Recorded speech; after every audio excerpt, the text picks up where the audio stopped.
Kung Fu Soccer. Pow! It will take time. Hey, it's there! It's coming down!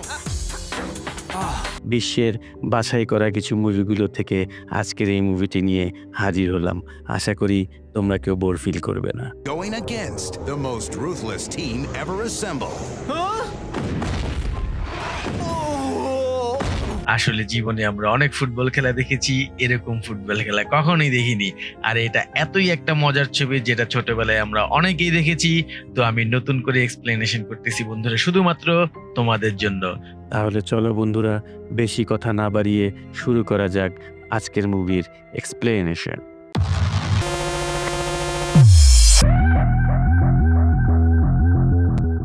মুভিটির শুরুতে আমরা যেই লোককে দেখতে পাচ্ছি, এই লোকের নাম হচ্ছে মিস্টার ফাং। তিনি হচ্ছেন জাতীয় ফুটবল দলের একজন ভালো খেলোয়াড়। তিনি এত ভালো ফুটবল খেলতেন যে দর্শকরা তাকে ভালোবেসে গোল্ডেন লেগ নামে উপাধি দিয়েছিল। সে তার টিমের জন্য সর্বশেষ প্ল্যানটি কিক করতে যাচ্ছে। এই কিকের উপরে নির্ভর করতেছে এই টিমের জেতা এবং হারা। কিন্তু সে কিছুক্ষণ আগেই গোল্ডেন লেগ টাকার বিনিময়ে এই ম্যাচ হেরে যাওয়ার সিদ্ধান্ত নেয়। আর তাই তার এই কিকটি মিস করে ফেলে এবং তার এই মিস করার কারণে এই টিম হেরে যায় এবং আশেপাশে যত দর্শক ছিল সবাই এসে তার পা ভেঙে দেয়। এরপরেই আমরা জানতে পারি যে এই জুয়ার অফার নিয়ে এসেছিল হাং নামে তার এক বন্ধু, আর সেও এই টিমে খেলে। হাংই প্ল্যান করে এইসব কাণ্ড ঘটিয়েছিল। পরবর্তী সিনে ফ্ল্যাশব্যাক গিয়ে আমরা দেখতে পারি সেই হাং এখন একজন অনেক বড় কোচ এবং একটি ক্লাবের মালিক, আর তার ক্লাবের নাম হচ্ছে ইভিল। অন্যদিকে আমরা দেখতে পারি এই গোল্ডেন লেগ গত 20 বছর যাবত ধরে হাঙেরই গোলামি করছে শুধুমাত্র কোচ হবার আশায়। মানে গোল্ডেন লেগ হাঙের যে ক্লাবটা ছিল সেই ক্লাবের সে কোচ হতে চায়। এই কথা শুনে মিস্টার হাং বলে, তোর মতো ল্যাংড়া ভাবলে কি করে যে তুই আমার দলের কোচ হবি, আর তোর এত বড় ভুঁড়ি, এটা নিয়ে কি তুই কিছু করতে পারবি? তো এই কথা শুনে গোল্ডেন লেগ হাসতে হাসতে বলে, আরে সেদিন তো তোর কথা শুনি আমি গোল কিক মিস করেছিলাম, তুই বলেছিলি আমার ক্যারিয়ার গড়ে দিবি, কই এখন তো দিচ্ছিস না, সাথে সাথে তুই পড়লে দিচ্ছিস। তো এই কথা শুনে মিস্টার হাং আরো বলে, ভুলে গেছিস তুই সেই আগে 20 বছরের কথা, সেই সময় আমার লোকজনই তোর পা ভেঙে দিয়েছিল। আরে আমি তোর ক্যারিয়ার গড়তে না, আমি তোর ক্যারিয়ার ধ্বংস করার জন্যই এই প্ল্যান করেছিলাম। এই কথা শুনে গোল্ডেন লেগের মন তো একদম খারাপ হয়ে যায় এবং পারে না, সে সেখানেই কেঁদে দেয়। তো এরপরেই আমরা দেখতে পারি সে মাল পানি খেতে খেতে রাস্তা দিয়ে হেঁটে যাচ্ছে। অপরদিকেই আমরা দেখতে পারি এই মুভির মূল ক্যারেক্টার মানে হচ্ছে নায়ক, সে হচ্ছে একজন শাওলিং কুমফু মাস্টার, যে কিনা তার কুমফু মাস্টার মারা যাওয়ার পরে কোনো জায়গায় কাজ না পেয়ে ভবঘুরের মতো ঘুরে বেড়ায়। কিন্তু তার একটা প্রবল ইচ্ছা থাকে যে প্রত্যেকটা সাধারণ মানুষকে সে শাওলিং কুমফুর গুরুত্ব বুঝাবে। এই জন্য সে একটা ক্লাবও ওপেন করে এবং সেই ক্লাবের ভিজিটিং কার্ডও সবাইকে দেয়, কিন্তু কেউ তার কথায় রাজি হয় না। অপরদিকেই আমরা দেখতে পারি মিস্টার হাংয়ের টিম ইভিল গত 5 বছর ধরে সব শিরোপা জিতে আসছে। মানে গত 5 বছর ধরে এই টিমই সবসময় প্রথম হয়। সাংবাদিকরা যখন তাকে জিজ্ঞেস করে যে আপনার টিম কিভাবে বারবার প্রথম হয়, তখন মিস্টার হাং উত্তর দেয় যে আমার টিমই সবচেয়ে বেস্ট টিম, আমার টিম সবচেয়ে শ্রেষ্ঠ কোচ দিয়ে পরিচালিত এবং আমার টিমের চেয়ে ভালো কোনো টিম নেই এবং আমার টিমে পৃথিবীর সবচেয়ে শ্রেষ্ঠ খেলোয়াড়রাই খেলে, এই জন্যই আমি সবসময় প্রথম হই। সাংবাদিকদের প্রশ্নের উত্তর শেষে আমরা দেখতে পারি গোল্ডেন লেগ আবার এসেছে এবং মিস্টার হাংকে বলে, তুমি তোমার টিমের দায়িত্বটা আমাকে দাও, আমি ভালো কোচিং করাতে পারবো এবং আমিও শিরোপা জয়ী হতে পারবো। কিন্তু মিস্টার হাং তাকে সেখান থেকে অপমান করে বের করে দেয়। সেখান থেকে বের হয়ে আসার পরে গোল্ডেন লেগ রাস্তার পাশে দাঁড়িয়ে বড় একটা টিভিতে সে খেলা দেখতেছিল এবং পাশের সাইড থেকে অন্য একটি লোক বলে, এই খেলোয়াড়রা ঠিক মতো খেলতে পারে না। এই কথা শুনে গোল্ডেন লেগ সেই লোকটির দিকে ফিরে তাকায়। আর তখনই আমরা দেখতে পারি এ তো আর কেউ না, এ হচ্ছে আমাদের গল্পের নায়ক মিস্টার সিং। সিং এগিয়ে এসে গোল্ডেন লেগকে বলে এরা ঠিকমতো কিক করতে পারে নাই, আসলে ফুটবল খেলা হচ্ছে বল এবং মনের সংমিশ্রণ মিলিয়েই ফুটবল খেলতে হয়। তখন গোল্ডেন লেগ বলে আসলে তুমি কি বলতে চাচ্ছ? তখন সিং বলে আমি আসলে একজন শাওলিং কুমফু মাস্টার। আমি চাই প্রত্যেকটা সাধারণ মানুষ শাওলিং কুমফু মাস্টার না হোক, অ্যাটলিস্ট শাওলিং কুমফু শিখুক, তাতে করে তাদের জীবনযাত্রা অনেক সহজ হয়ে যাবে। এই কথা বলতে বলতে আমরা দেখতে পারি একটা সুন্দরী মেয়ে তাদের দিকে এগিয়ে আসতেছে। রাস্তায় পড়ে থাকা একটি কলার ছোকার উপরে পা দিলে সে পিছলিয়ে রাস্তার মধ্যে পড়ে যায়, আর সাথে সাথে সিং বলে ওঠে সে যদি এখন কুমফু জানতো তাহলে সে এখানে পড়তো না, আর তাই সবার উচিত কুমফু শেখা। এই কথা বলে সে গোল্ডেন লেগকে তার একটা ভিজিটিং কার্ড ধরিয়ে দেয়, আর গোল্ডেন লেগ এই কার্ড হাতে নিয়ে সে বলে এইসব আবল তাবলে আমার কোনো ইন্টারেস্ট নাই, আমি হচ্ছি একজন ফুটবল কোচ। এই বলে সে সেখান থেকে চলেই যাবে। তখন তার সেই ভিজিটিং কার্ডটা একটা ক্যানের মধ্যে ভরে ছুঁড়ে মারে, আর সিং সেই ক্যানটাকে মারে এক লাথি এবং সেইটা ক্যান এত দূরে যায় যে অদৃশ্য হয়ে যায়। আর এই লাথি মারা দেখে গোল্ডেন লেগ বলে কি ভাবছিস আমি তোর আবল তাবল দেখে আমি কি তোর কথা রাজি হয়ে যাব?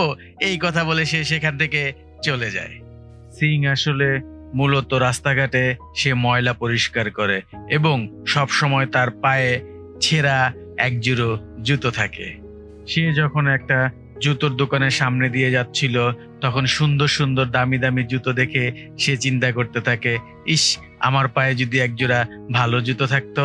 এই কথা ভাবতে ভাবতে সে যখন রাস্তা দিয়ে যাচ্ছিল তখন অন্য একটি লোক তাকে সাহায্যের জন্য ডাকে আর বলে আমার এই ফ্রিজটিকে তুমি উপরে তুলে দাও তো।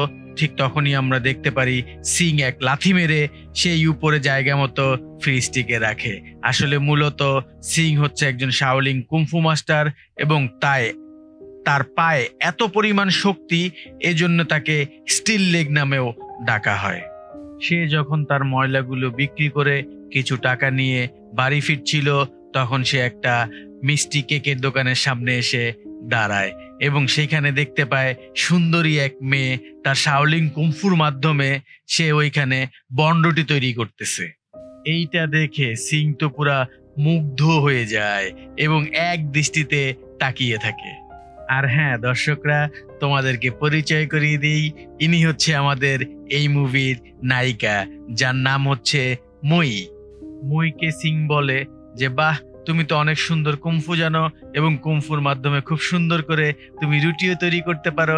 এই কথা বলতে বলতে সে টপাট করে একটা বনরুটি খেয়ে ফেলে এবং আরো বলে যে তুমি দেখতেও অনেক সুন্দর। এটা বলার পরেও সে আরেকটা টপাট করে বনরুটি খেয়ে ফেলে, মানে সে দুইটা বনরুটি খেয়ে ফেললো। আর তার এই বনরুটি খাওয়া দেখে মই বলে যে দুইটা বনরুটির দাম $1, তুমি টাকা দাও। তো তখনই আমরা দেখতে পারি সিং বলে আমি একজন কুমফু মাস্টার, আমার কাছে টাকা আসবে কোত্থেকে, এত টাকা তো নেই, তবে আমার কাছে কিছু পরিমাণে টাকা আছে। এই বলে তার কাছে থাকা কয়েকটা কয়েন মইকে দেয়, কিন্তু মই তো কোনোভাবেই রাজি হয় না। তাই কি করবে, সিং তার পায়ের জুতো জুড়ো খুলে মইকে দেয় এবং বলে এই জুতোগুলো অনেক ভালো, তুমি রাখো। এই কথা বলে দেয় এক দৌড়, সেখান থেকে সে পালিয়ে যায়। কিন্তু মইয়ের আর কি করার, মই সেই জুতাগুলো নিয়ে ডাস্টবিনে ফেলে দেয় আর নিজের পকেট থেকেই সে $1 পূরণ করে দেয়। অপরদিকেই আমরা দেখতে পারি সিং তার এক বন্ধুর সাথে দেখা করতে এসেছে। আসলে সে একটা হোটেলে ক্লিনার হিসেবে কাজ করত। এই শুধু বন্ধু না, তার শাওলিং পার্টনারও, মানে কুমফু পার্টনার, আর সে আয়রন হেড নামে পরিচিত। মানে হচ্ছে তার মাথায় যদি কোনো কিছু দিয়ে বাড়ি দেওয়া হয় তাহলে সে একটুও ব্যথা পায় না।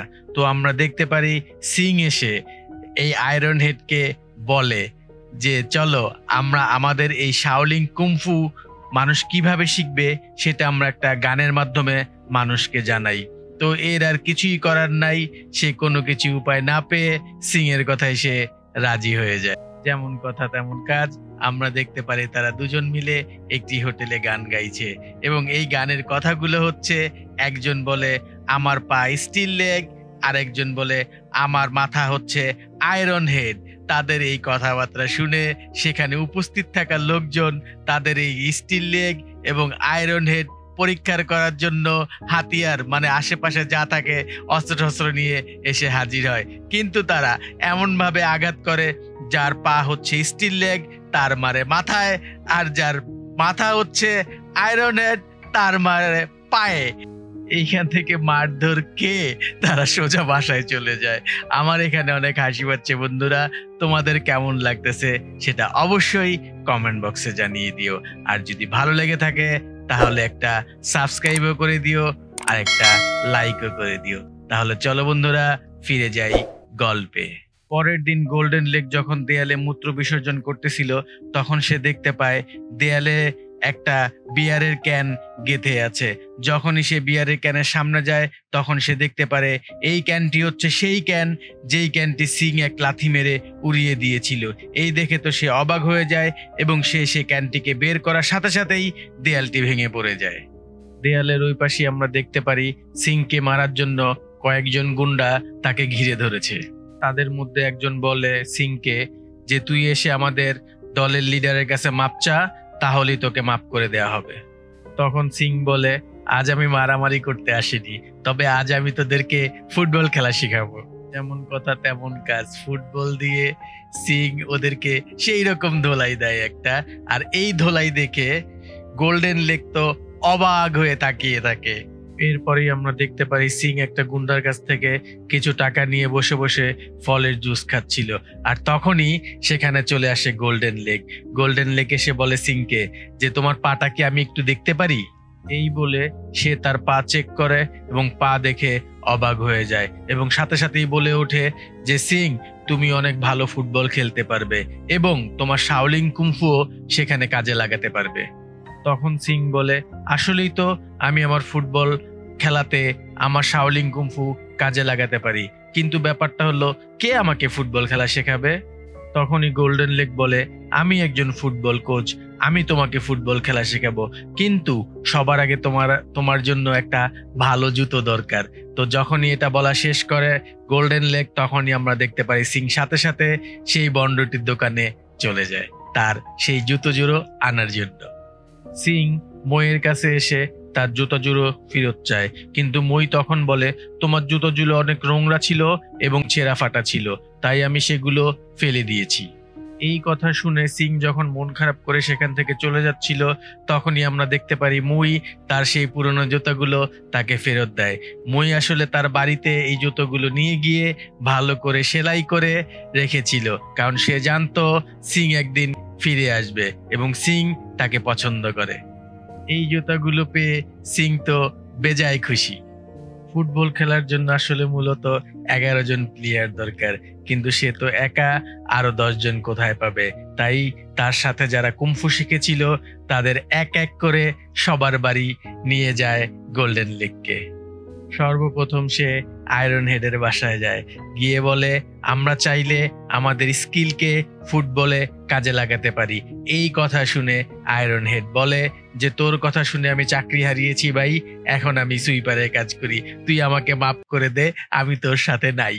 আসলে সিং এর সাথে যারা কুমফু শিখতো মানে শাওলিং কুমফু শিখতো তারা এখন সবাই মানবিত জীবনযাপন করে, মানে তাদের কারো কোনো ভালো কাজ নেই, ভালো খাবার নেই, তারা আসলে এতটাই অসহায় যেটা কিনা বলার বাইরে। তাই এখন এই অবস্থায় যদি তারা যা করতেছে তাও ছেড়ে দিয়ে যদি ফুটবল খেলা শুরু করে তাহলে তারা না খেয়ে মরবে। আর এই জন্য একে একে সবাই সিংকে এবং গোল্ডেন লেককে রিফিউজ করে দেয়, বলে আমরা তোমার সাথে নাই, আমরা তোমার সাথে খেলতে পারবো না। তো এই কথা শোনার পরে সিং এবং গোল্ডেন লেক দুইজনই মন খারাপ করে একটা ছাদের উপরে বসে থাকে।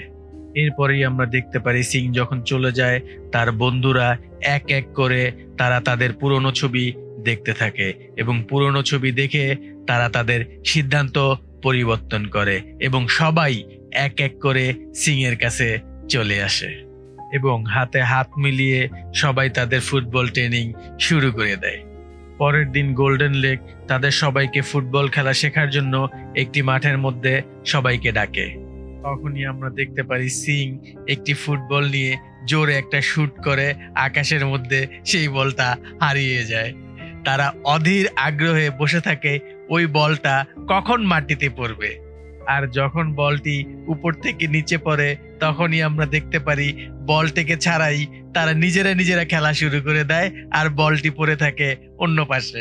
এরপরেই আমরা দেখতে পারি গোল্ডেন লেক তাদের একটু একটু করে ফুটবল খেলা শেখাচ্ছে, কিন্তু প্রবলেম হচ্ছে সিং যখনই বল উপরে মারে তখনই বল হারিয়ে যায়। সিং এর পাওয়ার কন্ট্রোল করতে হবে, তাই আমরা দেখতে পারি গোল্ডেন লেক সিংকে ডিম দিয়ে প্র্যাকটিস করতে বলে তোমার পাওয়ার কন্ট্রোলে আনতে হলে এই ডিম দিয়েই তোমাকে প্র্যাকটিস করতে হবে। আর এর মধ্যে দিয়ে শেষ হয়ে যায় এই মুভির প্রথম পার্ট। তো বন্ধুরা, কেমন লাগলো আমার এই মুভির প্রথম পার্ট সেটা অবশ্যই কমেন্ট বক্সে জানিয়ে দিও। একটি লাইক করে এই মুভিটি সবাইকে দেখার সুযোগ করে দিও, আর সাবস্ক্রাইব করে আমাদের সাথেই থেকো। দেখা হবে এই মুভির দ্বিতীয় পার্ট নিয়ে। ততক্ষণ পর্যন্ত ভালো থাকো, টাটা, বাই বাই।